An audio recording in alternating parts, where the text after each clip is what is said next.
জাগো। পরিকল্পনা মাফিক কিছুই হয় না এই অভিশপ্ত পৃথিবীতে। যতই তোমার বয়স বাড়তে থাকবে, তুমি অনুভব করতে থাকবে বাস্তবতায় শুধুমাত্র অস্তিত্ব আছে দুঃখ, কষ্ট আর যন্ত্রণার। শোনো, এই পৃথিবীর যেখানেই তুমি তাকাও না কেন, আলোর নিচে আধারের অস্তিত্ব থাকবেই। যদি বিজয়ীর অট্টহাসি শুনতে পাও, তার সাথে পরাজিতের আত্মচিৎকার অবশ্যই মিশে আছে। নিজেকে শান্তিতে রাখার স্বার্থপর প্রবণতাই সকল যুদ্ধের মূল কারণ। আর ভালোবাসাকে রক্ষা করতেই জন্ম হয় ঘৃণার।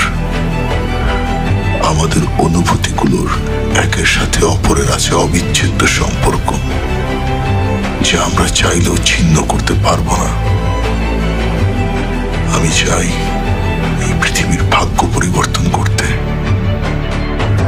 একটি পৃথিবী শুধুমাত্র বিজয়ীদের, একটি পৃথিবী শুধু শান্তির, একটি পৃথিবী শুধুই ভালোবাসার। আমি সেই পৃথিবী তৈরি করব। আমি হলাম উচিহাদের